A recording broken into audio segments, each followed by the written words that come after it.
Good morning students. पिछली class में हम लोगों ने बहुपद की परिभाषा, बहुपद में किन किन चीज़ों की आवश्यकता पड़ती है, बहुपद कैसे प्राप्त होता है, इन सब के बारे में हमने सीखा। आज हम बहुपद के प्रकार के बारे में, बहुपद की घातों के बारे में और बहुपद के शून्य के बारे में सीखेंगे। तो सबसे पहले हम चलते हैं बहुपद के प्रकारों के आधार, बहुपद में हम प्रकार सीखें। तो बच्चों पिछली क्लास में हमने बहुपद सीखा था। बहुपद में बहुत सारी चीजें हम सीख चुके थे। पहले हम सीखते हैं आज बहुपद की घात। क्या सीखते हैं? बहुपद की घात। हमने पिछली क्लास में आपको बताया था कि बहुपद जो होता है वो ऐसे बीजीय व्यंजक होते हैं जिनमें चर की घात धनात्मक व पूर्णांक हो। ऐसे बीजीय व्यंजक जिनमें चर की घात धनात्मक व पूर्णांक को बहुपद कहलाते हैं। अब बहुपद की घात क्या होती है? जैसे हमने लिख दिया कि ये px इक्वल टू, जैसे मान लीजिए लिख दिया एक जो हमने x square plus 5x plus 10, एक बहुपद हमने लिख दिया। इस बहुपद में चर हमें दिख रहा है x और चर की घात यहाँ 2 है, यहाँ कितनी है? 1 है। तो बच्चों सस्पेंस की बात ये होगी कि आप बहुपद में घात किसको कहेंगे? चरों की घात से लेना देना है, अचरों की घात से लेना देना नहीं है अपने को, ठीक है? तो यहाँ चर की घात 2 होगी, 1 होगी। तो बच्चों आप अपना सस्पेंस दूर कर लीजिए। यहाँ x की घात 2 है, यहाँ x की घात 1 है। दोनों में से जो बड़ी हो वो होगी बहुपद की घात। यहाँ बच्चों 2 बड़ा है 1 से, इसका मतलब यहाँ बहुपद की घात कितनी होगी? 2। तो यहाँ लिखेंगे बहुपद की घात कितनी है? px की घात जो है वो कितनी है? 2। मतलब यहाँ जो बहुपद हमें दिया गया था इसमें हम चरों की सबसे बड़ी घात को देखेंगे। चरों की सबसे बड़ी घात कितनी है? यहाँ 2। इसका मतलब जब कंपैरिजन करते हैं तो 2 घात जो है 1 से बड़ी है, तो इसका मतलब ये हुआ कि बहुपद की घात कितनी होगी? 2। जैसे मान लीजिए x की power 8 plus y to the power 7 plus z to the power 6। अब इनमें से बहुपद की घात क्या होगी? इनमें से बहुपद की घात होगी, देखो बच्चों हम देख रहे हैं कि 8 जो है इस बहुपद में चरों की सबसे बड़ी घात है, इसलिए इस बहुपद में बहुपद की घात कितनी होगी? 8। तो बहुपद की घात का को समझने में जो आपका सस्पेंस था वो दूर हुआ और इसको अच्छे से आप और समझने का प्रयास करें। देखिए जैसे कि मान लीजिए लिख दिया x की पावर -2 प्लस 5, इसमें बहुपद की घात क्या है? जैसे ऐसे भी कभी कभी क्वेश्चन पूछता है। तो बच्चों ये जो क्वेश्चन है ये बीजीय व्यंजक तो है लेकिन बहुपद नहीं है, क्योंकि मैंने बताया था कि इस बहुपद की घात जो है धनात्मक व पूर्णांक होनी चाहिए। तो ऐसे जो बीजीय व्यंजक भी दिए जाते हैं जो बहुपद वास्तव में होते ही नहीं है उनकी घात पूछ देता है। तो यहाँ पर ये बीजीय व्यंजक नहीं है, बहुपद ये बीजीय व्यंजक है, बहुपद नहीं है। तो इसकी घात 2 -2 तो है लेकिन बहुपद की नहीं, बीजीय व्यंजक, ठीक है? तो बहुपद की घात हम लोग समझ गए। आगे चलते हैं, हम लोग अब बहुपद के प्रकार के बारे में जानते हैं। बहुपद के प्रकार, तो हम लोग जाने बहुपद के प्रकार। तो बच्चों बहुपद में हम 3 आधारभूत प्रकारों को बांटते हैं। 3 आधार बहुपद के प्रकार जो होते हैं 3 आधारों पर बांटे जाते हैं। पहला आधार है चरों के आधार। चरों के आधार पर बहुपद, चरों के आधार पर बहुपद। तो चरों के आधार पर बहुपद बहुत सारे प्रकार के हो सकते हैं, लेकिन जनरली आप जानिए कभी कभी एक चरी बहुपद, द्विचरी बहुपद,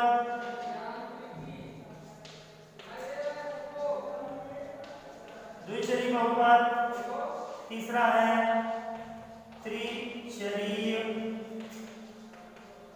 बहुपद। ठीक है, तो इनके बारे में हम जानते हैं, चरों के आधार पर है। आप जानते हो कि चरों के बारे में आप अच्छे से जानते हो, और इसमें हम पढ़ रहे हैं एक चरी बहुपद।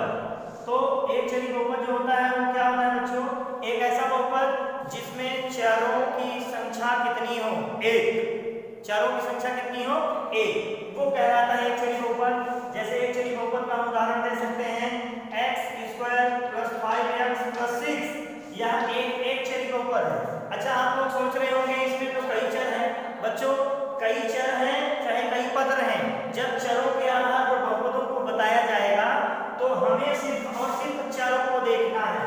चरों को देखना है, यहाँ केवल x जो है चाहे जितनी बार आए लेकिन अपने आप में संख्या एक में रहे। मतलब x जो है वो एक ही है चाहे जितनी बार प्रयोग किया जाएगा। तो इसका मतलब ये जो एक चरी बहुपद बता रहे हैं इसमें सिर्फ चर केवल एक प्रयोग किया जाए। पद से मतलब हमें नहीं है, ना तो बहुपद की घात से मतलब है, हमें सिर्फ चरों की संख्या से मतलब है।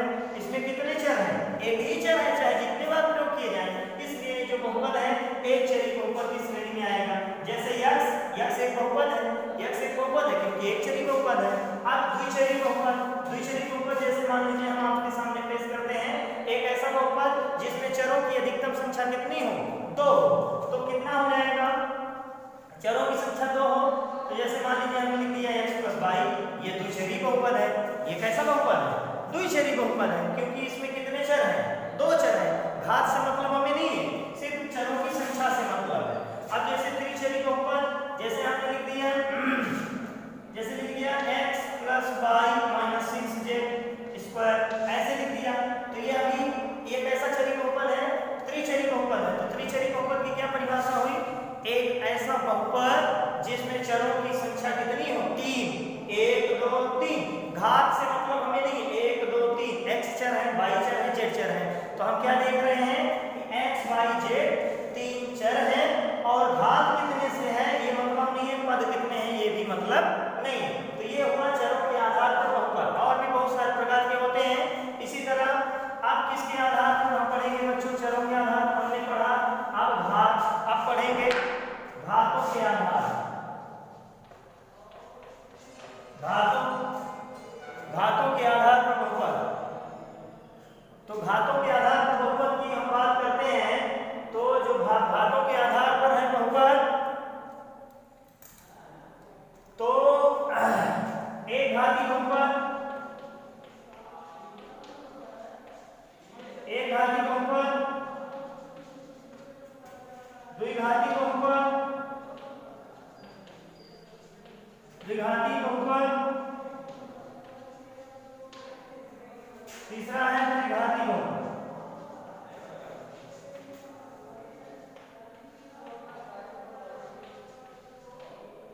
तो बच्चों एक घाती बहुपद जो होता है, एक ऐसा बहुपद जिसमें चर की अधिकतम घात कितनी हो, 1। चर की घात कितनी हो, 1, वो कहलाएगा एक घाती बहुपद। अब इसमें हमें देख लेना बच्चों, x + y + z, ये एक घाती बहुपद है। इसमें चरों की संख्या से हमें मतलब नहीं है, चर चाहे जितने हो, लेकिन चर की जितनी भी घात हो वो कितनी हो, 1 हो। इसलिए हम कह सकते हैं कि ऐसा जो बहुपद होगा वो क्या कहलाएगा, एक घाती बहुपद। इसमें चर की अधिकतम घात कितनी है, 1, इसलिए एक घाती बहुपद कहलाता है। एक घाती बहुपद को हम अन्य नाम से भी जानते हैं, रैखिक बहुपद। कैसा बहुपद, रैखिक बहुपद। एक घाती बहुपद को हम रैखिक बहुपद के नाम से भी जानते हैं। तो इसमें चरों की अधिकतम घात 1 हो, चर की संख्या कितनी इससे मतलब हमें नहीं है, घात से मतलब है घात कितनी होनी चाहिए, 1। जैसे द्विघाती बहुपद का भी मैं उदाहरण दिया था, x² + 5x + 6, ये एग्जांपल की द्विघाती बहुपद है, क्योंकि इसमें चर की घात कितनी है, 2, अधिकतम घात कितनी है, 2। तो इसलिए ये बहुपद होगा, द्विघाती बहुपद होगा। तो परिभाषित कर सकते हैं एक ऐसा बहुपद जिसमें चर की अधिकतम घात कितनी है, 2, वो कहलाता है द्विघाती बहुपद। तो इसमें पदों की संख्या से मतलब नहीं है, सिर्फ हमें चरों की घात से मतलब है, चर से भी मतलब नहीं है। ओके, आगे चलते हैं त्रिघाती बहुपद। त्रिघाती बहुपद में चरों की अधिकतम घात कितनी होगी? 3।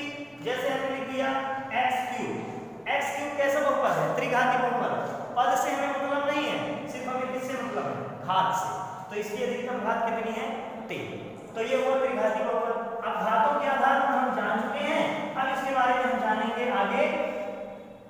किसके आधार पर? अभी हमने जाना चरों के आधार पर, घातों के आधार पर, अब जानेंगे पदों के आधार पर। तो पदों के आधार पर जानेंगे बच्चों। तो पदों के आधार पर जैसे आप जानते हो, एक पदी बहुपद, एक पदी बहुपद, दूसरा है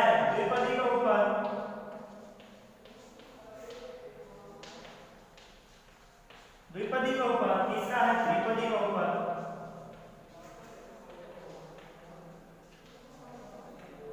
एक पदी, द्विपदी और त्रिपदी बहुपद। एक पदी बहुपद एक ऐसा बहुपद जिसमें पदों की संख्या कितनी हो? 1, वो कहलाता है एक पदी बहुपद। जैसे मैंने लिख दिया x स्क्वायर लिख दूं, चाहे x टू द पावर 8 लिख दूं, कुछ भी आपके सामने अगर लिख दो तो ये क्या होगा? एक पदी बहुपद। इसमें हमें चरों की संख्या से लेना देना नहीं है, हमें सिर्फ और किससे मतलब है? पदों से मतलब है। किससे मतलब है? पदों से। जैसे मान लीजिए हमने लिख दिया x y z, यह भी एक बहुपद होगा और ये कितने पदों का है? एक पदों का। ठीक है, तो ये कैसा बहुपद हुआ? एक पदी। द्विपदी बहुपद एक ऐसा बहुपद जिसमें पदों की अधिकतम संख्या कितनी हो? 2। तो जैसे कि आप इसका एग्जांपल ले सकते हैं द्विपदी बहुपद के। जैसे मान लीजिए हमने लिख दिया x प्लस वाई, क्या लिख दिया? x प्लस वाई लिख दिया, तो एक ऐसा बहुपद है द्विघाती बहुपद। जैसे मान लीजिए आपके सामने हमने लिख दिया x स्क्वायर प्लस 5, ये भी द्विघाती बहुपद है। ठीक है, जैसे मान लीजिए x y स्क्वायर माइनस 25 लिख दिया, यह भी एक द्विघाती बहुपद है। तो ये कैसे बहुपद हुए? द्विघाती बहुपद। इसमें हमें केवल द्विघाती बहुपद, सॉरी, यहाँ x स्क्वायर प्लस y होगा। कहने का मतलब यह है कि यहाँ चरों से मतलब नहीं है, आपको किससे मतलब होता है? घात से। घात आपके पास कितनी अधिकतम है? 2, इसलिए कैसा बहुपद कहलाएगा? द्विघाती बहुपद। अब आगे बात होती है त्रिघाती बहुपद की। त्रिघाती बहुपद की आप कैसे परिभाषा देंगे?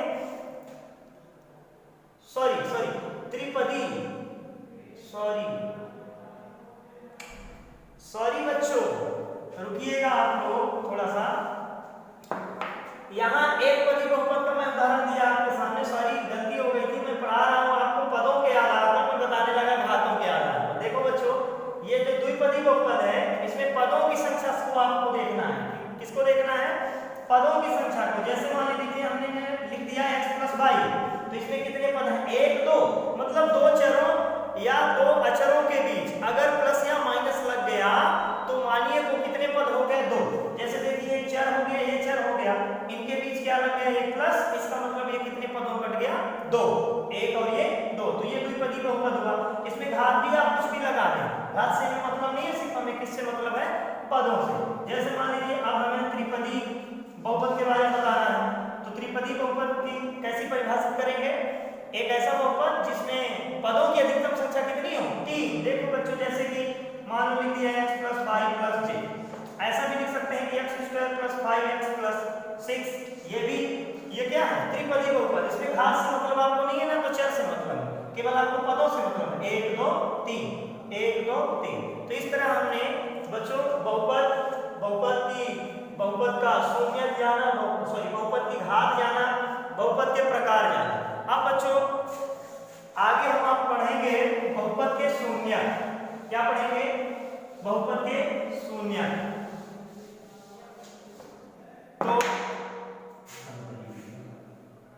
तो शून्य जो है वो हम लोग अगले लेक्चर में सीखेंगे।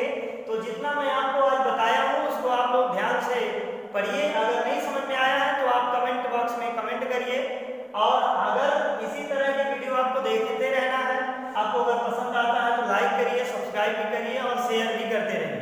धन्यवाद।